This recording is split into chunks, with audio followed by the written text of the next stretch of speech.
के बुढ़ऊ के बतावे अपने दुल्हावा बदे कहे अरे दुल्हा दारूबाज महेंद्र दादा कोनो दुल्ही के दुल्हा बड़ा पिए वाला का पिए अरे दारू यार एक पिए दोनों पिए हाँ कंपोजिट हाँ हाँ दोनों हाँ मतलब ठंडी बक कहे अरे दुल्हा दारूबाज घर में करे नौटंकी दुल्हा दारूबाज घर में करे नौटंकी दुल्हा दारूबाज घर में करे नौटंकी दुल्हा दारूबाज दुल्हा हो दुल्हा दारूबाज दुल्हा हो दुल्हा दारूबाज घर में करे नौटंकी दुल्हा दारूबाज घर में करे नौटंकी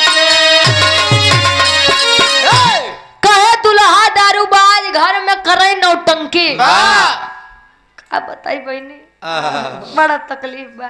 जब आवत है पी के ऐसे थुथुर देते मुंह में अरे यार लल्लक माई बोलत ना ना हमारे गुरुजी बड़ा सज्जन आदमी है परेशान है चलो दुल्हावा लगा गुस्सिया अच्छा गुरुदेव जब पियत हुई हैं का दरुया कहा था का कि पी लहा साहब चला घर अपने मेहर को बड़ा गरी आया ई बक्स दही काम करे छे नहीं करियो ता मेहर माई करियो चलो दुल्हावा लगा गुस्सिया काहे हाँ इनकर तो सबके सुन लिया तनी हमार सुना टिबिल टिबिल बोला था हाँ बेनकर तनी सुना बतावे दुल्हावा अरे धन ठानी न रात अरे धनी ठानी न रात पाइन बलम बौरावा धन ठानी न रात पाइन भतार बौरावा धन ठानी न रात पाइन भतार बौरावा धन ठानी न रात धन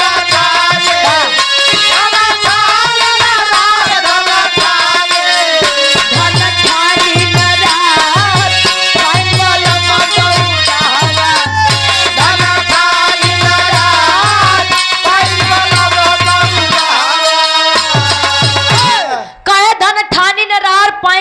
इतना तबे बोलता जले दुल्हा सीधा साधा पाया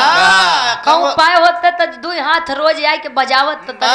अजय नहीं सीधा साधा पाए बोल ले कहे सुन बड़ा बोलत है ना तोरे में हमारे माई में का अंतर रहे अलग तोरे आज के जनरेशन वाली पहले वाली के काकी माई में का अंतर रहे बताओ दुल्हा कैसे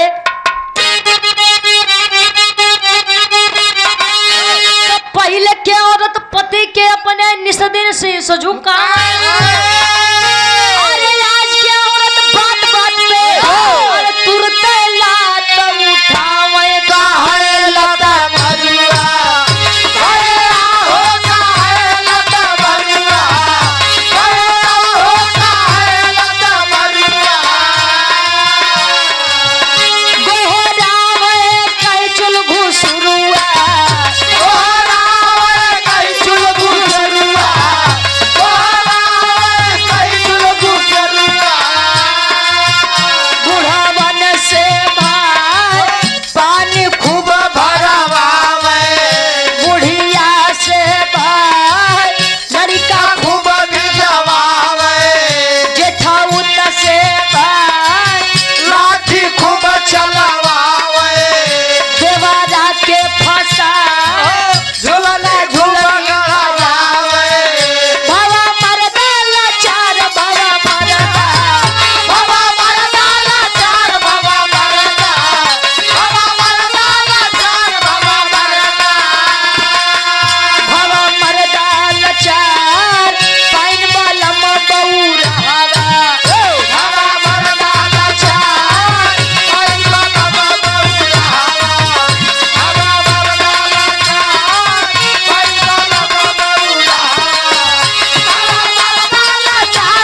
आज के औरत बात बात पे तुरते लात उठावे कहाँ लत मरुआ वाह गोहरावे कहे चुल घुसरुआ हाँ। पहले के लोग कहा कि भला है बुरा है जैसा है मेरा पति मेरा देवता है आज के लोग कहते हैं भला है बुरा है जैसा भी है हाँ मेरा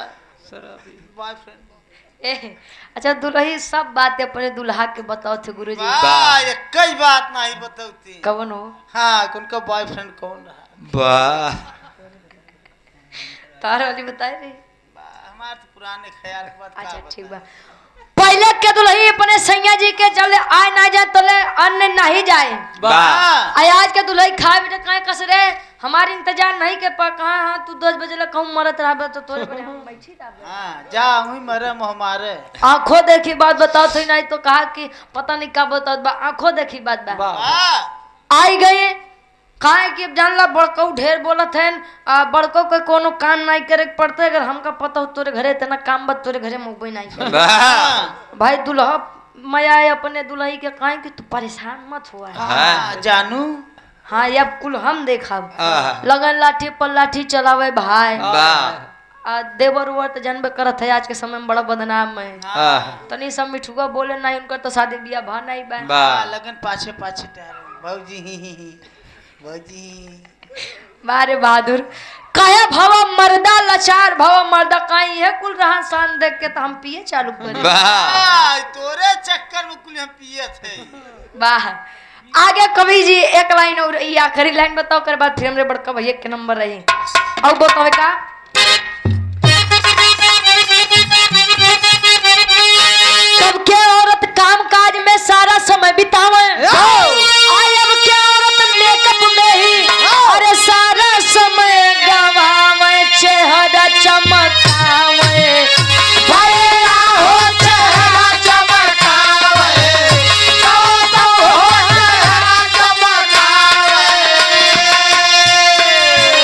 ब्यूटी पार्लर में बाल कटावे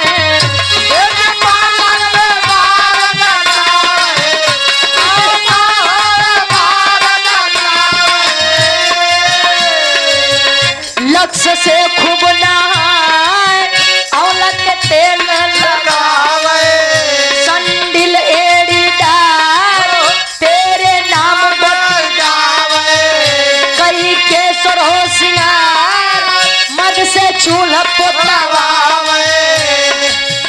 कहे तब के औरत काम काज में सारा समय बितावे वाह आई अब के औरत मेकअप में ही सारा समय बितावे चेहरा चमकावे पॉलिश पुट्टी खो अगर मनसेदू के आधा कमाई कहूँ जात बा तो वह बा चेहरा में गुरुजी अगर मनसेदून के कोनो कमाई अगर कहूँ जात बा आदि समझ ला वो केवल और केवल लड़की के मेकअप में जात बा पॉलिश पुट्टी बताई ठीक ठीक इसीलिए कहना है सलाम वालेकुम बाबा क्या कहना कहे कि बड़ा बतियावत रहे ना तो सुन आखिरी भाव कैसे हाँ कहे रुचि पुकार कहे रुचि कहे रोजा पुकार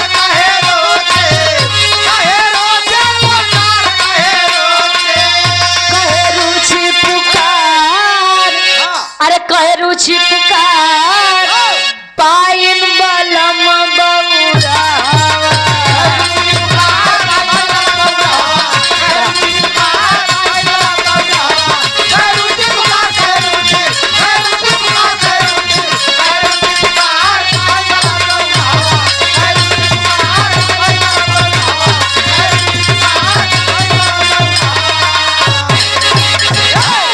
गा बजाओ का सुन में कोनो बिगलती कसूर बा आप लोग अपन लड़कियां बच्चा समझ के माफ किया हमारी तरफ से कार्यक्रम के समापन बा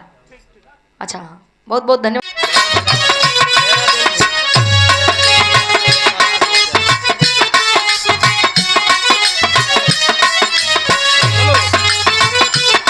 बेकरार हो जाए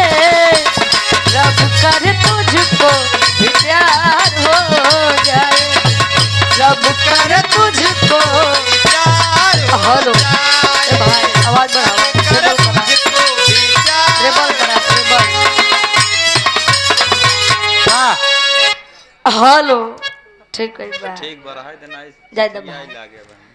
बड़ी बढ़िया बढ़िया गीत बड़ी सुंदर सुंदर गीत बड़ी अच्छी अच्छी बात वाह रामायण से आप लोग बड़ा बढ़िया प्रसंग भी सुना वाह बैठा डीओ जी साहब बैठा आपको वाह बैठा तोहरे कमी रही आदमी से ज्यादा वफादार हैं ये लोग वाह क्या बात है जाना था कि नहीं हाँ, हाँ। बड़ी अच्छी अच्छी कहानी कोनो जोड़ नहीं बा वाह बारे गुरु दक्षिणा आहा खैर पहले किसी से इतना लायक रहा है वाह आज के गुरु कह दें कि बेटा तार 3 महीने से फीस नहीं जमा होत बा का बात बा वाह तनी घरों वाले का लिया आई तो वाह कहे गुरुदेव का बताई बाबू हमार बहरे कमाते वाह माँ हमारे घर में रील बनवत है आई कैसे अच्छा अगर मान लो कोनो दिक्कत में एक आध हाथ पाई जाए तले लइका कहे आवा सरऊ नहरे बताओ आया गुजरे मारे है आया तोरी माई के बड़ी अच्छी कहानी देखिए कहने की बात है रामायण महाभारत काल्पनिक है लेकिन अगर माना जाए तो बड़ी अच्छी अच्छी बात भी बताई गई है रामायण के माध्यम से महाभारत के माध्यम से वाह पांडव थे जो 5 गांव मांग रहे थे कि हमको 5 गांव दे दीजिए हम झगड़ा लड़ाई नहीं करेंगे 5 गांव वो दे खत्म महाभारत हो गया वाह लोग यहाँ 5 किलो राशन पे सरकार बनाए चला वाह तले कब तक बनी कुछ हेता पता है नहीं बा नहीं बा अरे सदगुरु स्वामी तू बोलो था का जैसा कि हमारे गार्जियन जी के आदेश भी बा कि तनी सा तू लहावा गुरुजी वाह कहानी कटे न पावे आहा एक लाइन कुछ बजावो कर बाद छोट सा बिराज हारो से दे दी भाई तू अपन सिटी संभारा है अब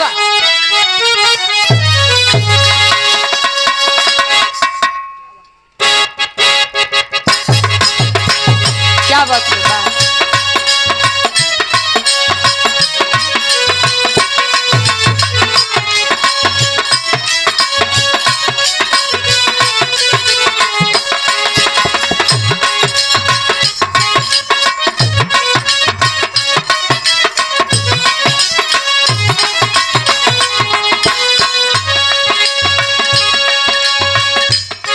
दुलाई कई मार्केट में बड़ी वायरल बा वाह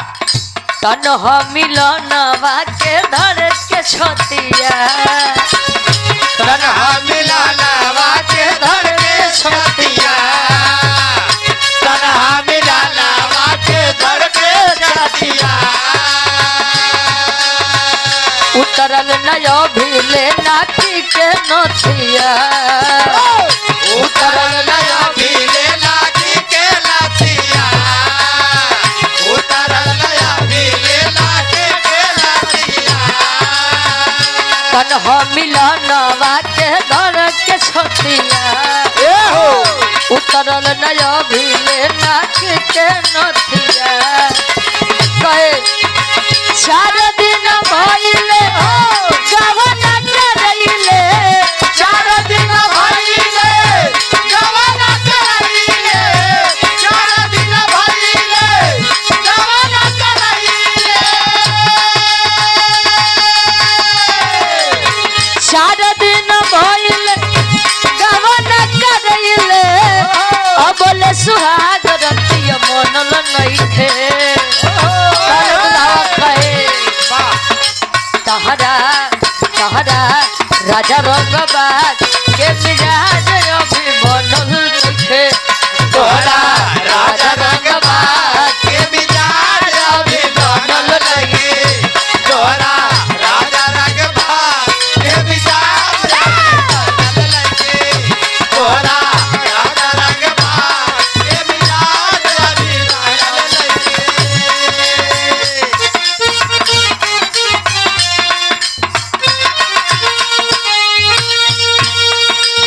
गीत पुरान बा लेकिन आज के समय में प्रेजेंट टाइम में लोग के अपने हिसाब से बदल के गावत थे गुरुजी वाह लड़की कहे तोहरे से शुरू दिनवा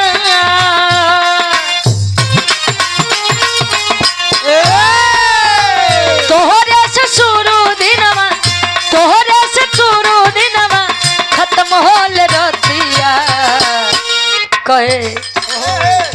ही हमर जान हुआ तू ही संगतिया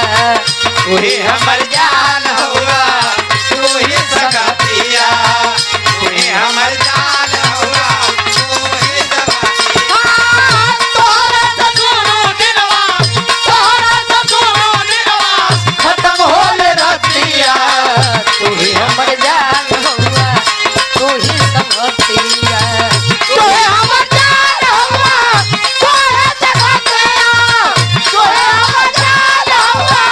तू ही संगतिया। अब महाराज के छोट सा बिरहा वाले बड़ा पारखी हमरे बड़का भैया जी के दौरान वाह सावन आए वाह बादल छाए बुलबुल छेकी हाँ फूल खिले आने वाले सब आए हैं वाह लेकिन तुम कब आओगे ई दायरे के अंदर बात उदुल ही बताओ अपने सैया जी से वाह काजी हाँ जी अब तू भोरारिया के बेला बतनी हाँ उख बिराई के गुड़ बनता उगे कि नहीं हाँ हाँ आओ तनी सा तू कुछ भाव बनो करे बाद बड़ा बढ़िया वीर रस के बिरहा आप लोग बाहर से सुना हम चलते चलते सुनाई दे भाई अब जिला वाली बात आवा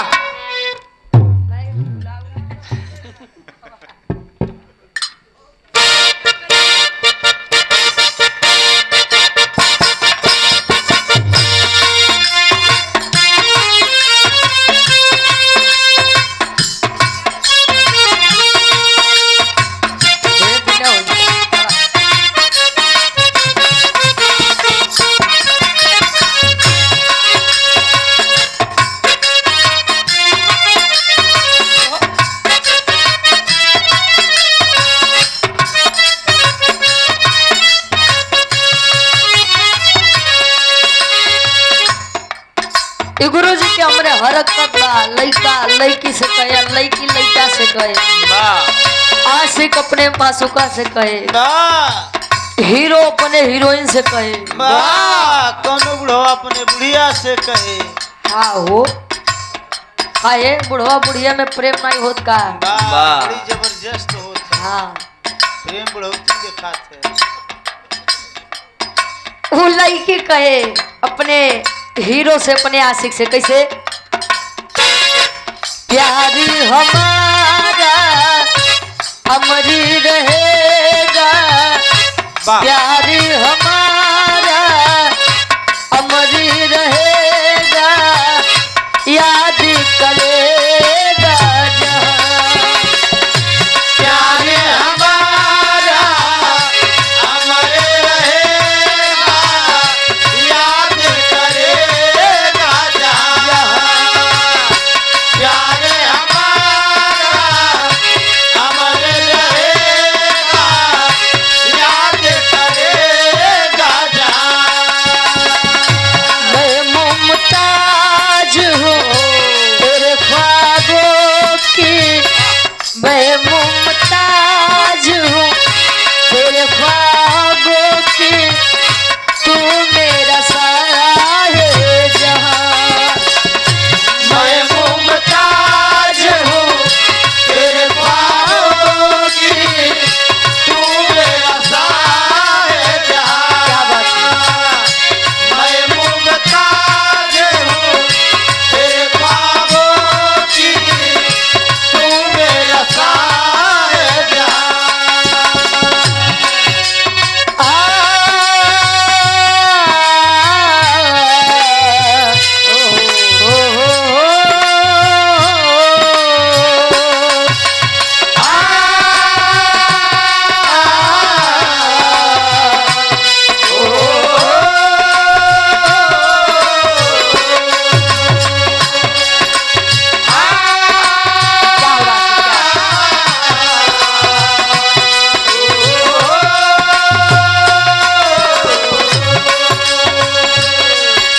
लइका लइकी के तारीफ करे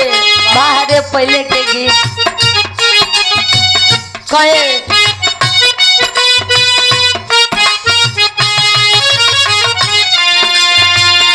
चेहरा कमल है बातें गजल है खुशबू जैसे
वाह